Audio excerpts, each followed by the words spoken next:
3 Nephi chapter 6. The Nephites prosper. Pride, wealth, and class distinctions arise. The church is rent with dissensions.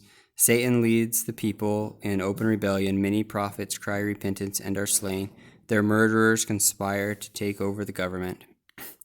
And now it came to pass that the people of the Nephites did all return to their own lands in the 26th year, every man with his family, his flocks and his herds, his horses and his cattle, and all things whatsoever did belong unto them. And it came to pass that they had not eaten up all their provisions. Therefore they did take with them all that they had not devoured, all their grain of every kind, and their gold and their silver, and all their precious things.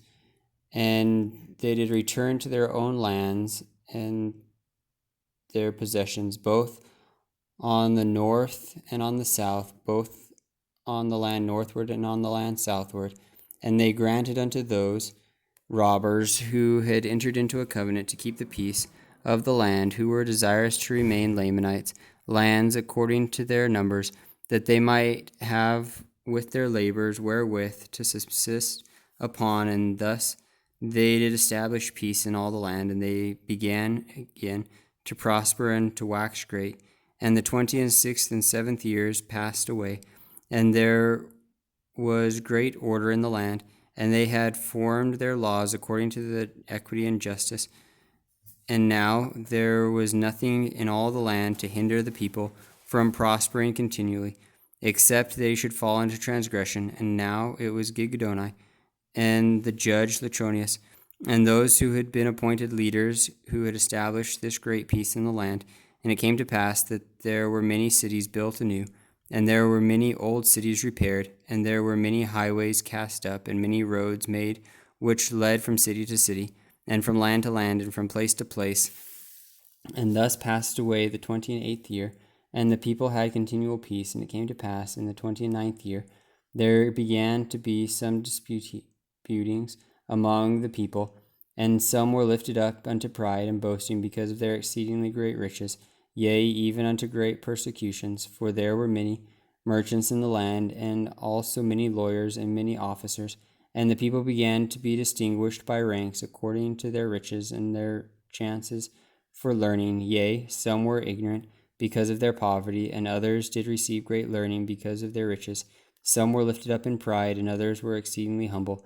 Some did return railing for railing, while others would receive railing and persecutions and all manner of afflictions, and would not return and revile again, but were humble and penitent before God.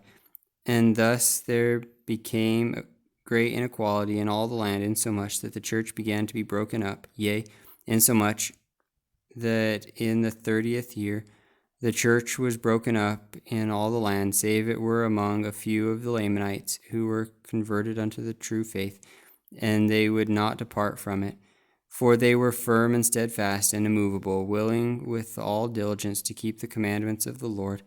Now the cause of this inequality of the people was this: Satan had great power unto the stirring up of the people to do all manner of iniquity, and to the puffing them up with pride, tempting them to seek for power and authority and riches and the vain things of the world.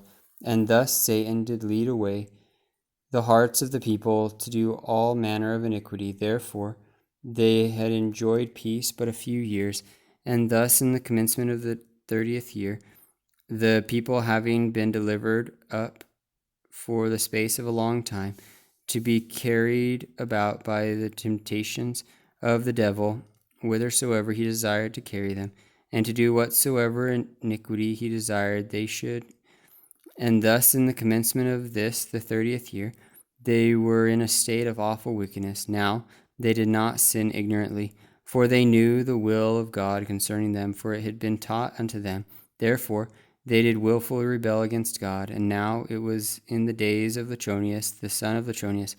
For Latronius did fill the seat of his father, and did govern the people that year. And there began to be men inspired from heaven, and sent forth, standing among the people in all the land, preaching and testifying boldly of the sins and iniquities of the people, and testifying unto them concerning the redemption which the Lord would make for his people, or in other words, the resurrection of Christ. And they did testify boldly of his death and sufferings. Now there were many of the people who were exceedingly angry because of those who testified of these things.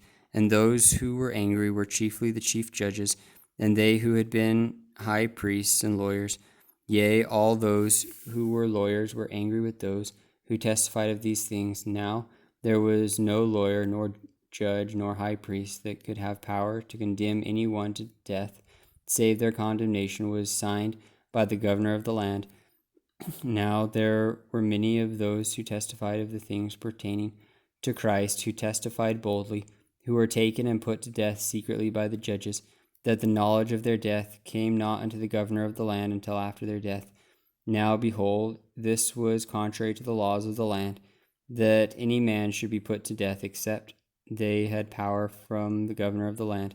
Therefore a complaint came up unto the land of Zarahemla to the governor of the land against these judges, who had condemned the prophets of the Lord unto death, not according to the law.